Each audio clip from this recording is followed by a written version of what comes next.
Welcome to Close Listening. I'm Zach Morgenstern, joined as always by silent co-host Ludwig von B. And today I'm here to talk about a record called Electric Warrior by T-Rex. This is my first time listening to this record, and as far as I know, my first time listening to T-Rex, with one small exception. I've been curious about this band for a while. I mean, they come up in the lyrics to Mop the Hopeful, written by David Bowie, All the Young Dudes. Man, I need a TV when I've got T-Rex. I was intrigued. Okay, what's this T-Rex he's talking about? I vaguely knew it was a band. I also remember someone posting a big picture that at first glance I thought was David Bowie kissing Bob Dylan. Turned out to be Bowie kissing a different Afro guy. It was Mark Bolan, the frontman of this band T-Rex. Though now I can't find that photo, and I'm wondering if it's a semi-false memory. But they apparently have a lot of output. They started as more of a folk band in the 60s, and Electric Warrior, I guess, marks the merge into their pop rock phase. But this was the easiest record to get my hands on, and I believe it may be the most famous one out there. So let me talk about some of those the tracks on here.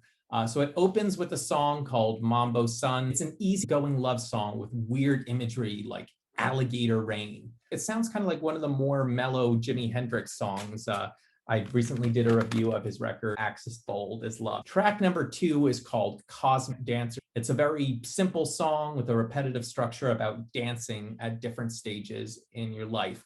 But this shows how a title can frame your relationship to a song, because by calling it Cosmic Dancer, rather than something just like I Was Dancing, Bolan forces you to look at it through a more spiritual lens. So I was curious, is the Cosmic Dancer anyone? And it seems to refer to the Hindu god Shiva.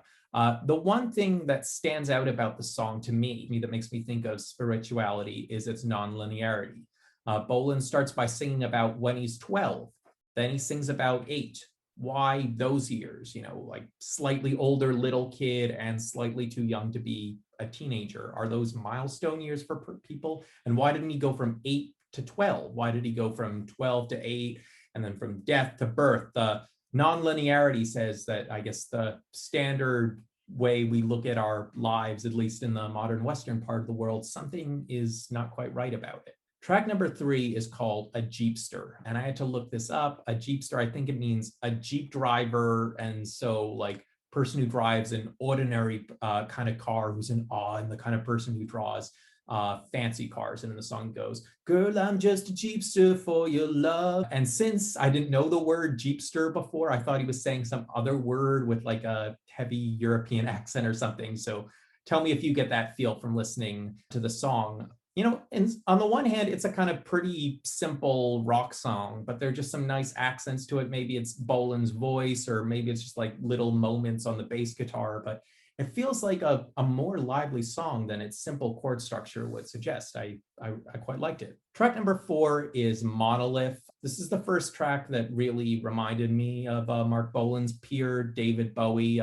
Sounds like something that could be on Ziggy Stardust, especially in terms of how the backup vocals sounded.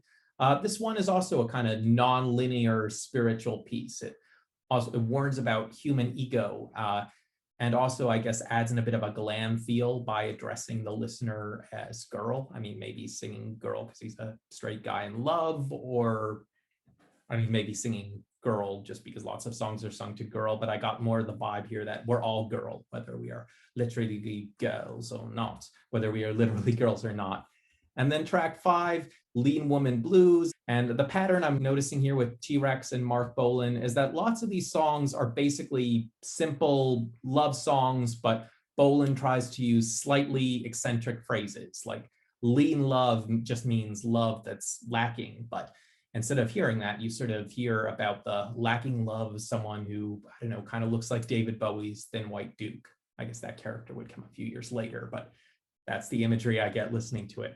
Now, I mentioned I had sort of heard T-Rex before, listening to a lot of 70s, 80s, 90s radio. I've certainly inadvertently heard track 6, Get It On, Bang a Gong, played over the years. I just didn't know that this was an example of T-Rex. And it's probably the catchiest song on this record.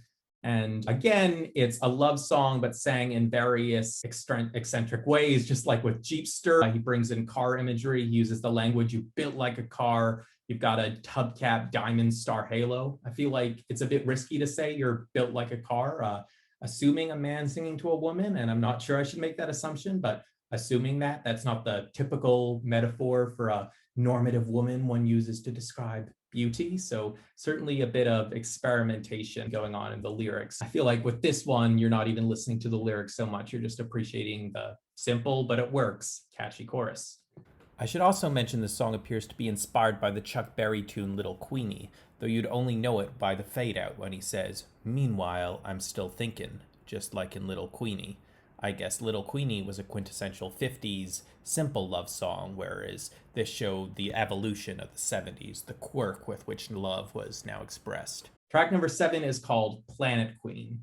So by this song, I've started to notice what's so unique about Bolan's vocals. On the one hand, they feel kind of quiet and muted, but they're just not muted enough to be suppressed in the mix. You can still hear clearly enough what he's saying. So there's this weird mix of weak and strong, of whispery and powerful. Kind of like on the track Jeepster for Your Love, he's expressing his love for the subject of the song through this tone of awe and self-deprecation. You could, to use modern language, it almost sounds like the love song of a simp.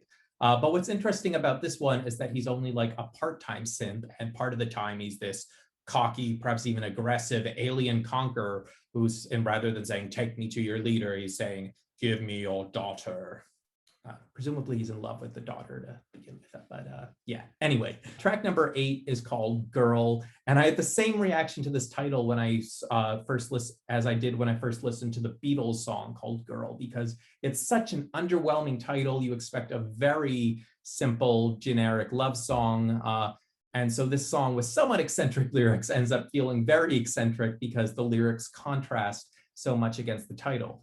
It also might be the most musically interesting song on the album, at least in terms of the different sounds in the recording. Not that there's too much going on, it's just everything feels different between the horns, the fuzz of the electric guitar, and the dominance of the acoustic guitar. Given the big role played by the acoustic guitar, I wondered if this might have been an influence for Rock and Roll Suicide on David Bowie's album, which came out not too long after this, Ziggy Stardust. And lyric-wise, the awestruck approach of the singer continues, though it's also filtered through kind of an edgy cynicism. He sings, "In society's ditch, you are visually fine." Track number 9 is Motivator, a very simple song, but one that plays with unconventional adjectives like we saw in Get It On. Kind of like with Get It On, if it is a love song to a woman, it's not expressing attraction to a woman in the most heteronormative way, describing the subject as handsome. And similarly, in a song that sounds like it's about superficial outer beauty, he calls the subject a motivator. So, mixing in positive adjectives where we don't quite expect to see them. Track number 10 is called Life's a Gas. This one feels kind of like the opposite of track 7, Planet Queen. Rather than simply vaunting this majestic outer space woman, this is regretting a relationship with such a woman that never came to be. The title is expressed in a sort of ambivalent way. On the one hand, the phrase "that's a gas" can be hopeful, but it also comes across as semi-ironic. I also heard the concept of gas coming out a bit literally in the song, just because of the bassy guitar riffs that made me think a bit of a car starting up. Also, when I see the title Life's a Gas, I think of gas giant planets, Jupiter, Saturn, Uranus, Neptune. No idea how outer spacey Mark Bolan's mind was if he was thinking about that, but that image came to me. And finally, we get to track 11, Rip Off. This one has some of the more beautiful elements of glam rock in it. There's some slight strings in the background, but for the most part, this feels like the track that finally brings the cover image to light. Given, what a creative mind Mark Bolan supposedly was, I was surprised by the simple realism of this cover image, but it certainly fits with the song Rip Off, which mostly just sounds like pissed off garage rock. It's a fun, but kind of a cynical way to end the album. Amongst albums that are intentional about what song they put last, they'll try and have it be a very catchy song or a very beautiful song. This song just kinds to be saying, F it all, I use flowery language, but that can't hide the fact that I'm still deeply cynical about a lot of things. So overall, I had a lot of good moments listening to this record, and I might come to appreciate it more. Tracks like Girl and Planet Queen and Life's a Gas might have the potential to become deeper favorites. That said, I still think for now, the conventional hit, Get It On, is the only one that is really stuck in my head. I think poor Mark Bolan had the disadvantage when I came to him as me wanting to listen to more glam rock besides just David Bowie. Part of what makes David Bowie's music so great, other than that he had so many ideas and he experimented with so many sounds, is of course there was this visual image to him. Whereas by contrast, when I've listened to little bits of other glam acts like the New York Dolls, I felt, oh, this is just a bunch of distorted guitar. It's not beautiful like Bowie at all. And on the one hand, there is only one David Bowie, but at the same time, I feel like because he is the icon, one hears his music as more magical, whereas one hears his peers as less interesting versions of that. And Mark Bolan clearly had quite the imagination too. This record came out before Ziggy Stardust, clearly a big influence and peer for David Bowie. So I'm looking forward to continuing my journey with Mark Bolan and seeing if the magic of his records can come closer to the magic I experienced when listening to Bowie. But let me know what you think of Electric Warrior and Mark Bolan and T-Rex more generally in the comments below. I'm Zach Morgenstern. This is Ludwig von B. See you next time.